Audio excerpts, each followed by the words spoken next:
বিগত সরকার gender change করে দিয়েছিল, পুরুষ মহিলা সবাইকে বাধ্যতামূলক স্যার ডাকতে হইতো। আপনারা জানেন তো, আপনারা মিডিয়াতে আছেন না?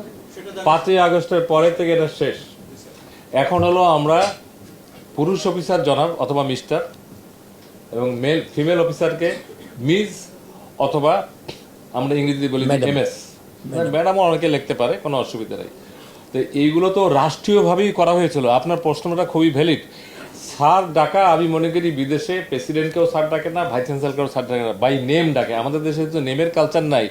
আমরা ভাই তো ডাকতেই পারে, আমাকে যদি এসে কেউ ভাই বলে, I never mind, being secretary. আর এসিল্যান্ড, ডিসি, ইউনো, মাসে যারা কাজ করে তারা তো আপনার সমাজের অংশ, তারা আসলে ভাই বোন। বোন এখন বেশি, মাঠে বোন অফিসার বেশি। ইউনো দেখেন, এসিল্যান্ড দেখেন, ডিসি দেখেন, মহিলা প্রচুর পাবেন, এবং they are doing good, they are doing well.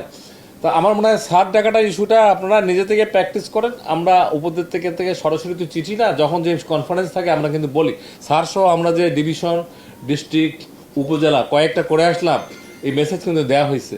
Mentally তারা এখন প্রস্তুত যে ভাই ডাকা মানে অসম্মান করা না, ভাই ডাকা মানে হলো আপন হওয়া।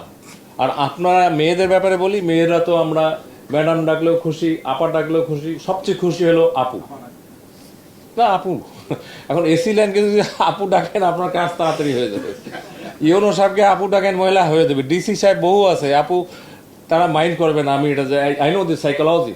আচ্ছা, আর আরেকটা ব্যাপার বললেন যে এই যে বদনামের অফিসার, কয়দিন আগে আপনারাই আমাদের বারান্দায় ধরছিলেন, 2টা অফিস নিয়ে বলেছিলাম স্যার, একটা এসিলেন আর একটা সাব রেজিস্ট্রি। এবং সাব রেজিস্ট্রি অফিসে বলছিলাম যে কোনো কমপ্লেন নাই, বিকজ ডিস্ট্রিবিউশন ইজ ইকুয়াল। তো এগুলো থেকে আমাদের সরে আসতে হবে। যারা দেই তারাই বলি কি আগের বারের চেয়ে আরও কম লাগলো। এখন এইরকম কথা যদি আমরা বলি, তো এখান থেকে সরে আসবে। আপনারা শুনুন, আমি 2-1 জায়গায় বলছিলাম ঘুষ চাইলে দরজা বন্ধ করে দেন, তারপরে দরজা বন্ধ করে তার যা দেওয়ার দিয়ে দেন। আমি পাবলিক মিটিং একটু বেশি বলতে চাই না। শুরু করেন, তারাও তো আমাদের সমাজের অংশ, কেউ তো কিং না। Thank you very much.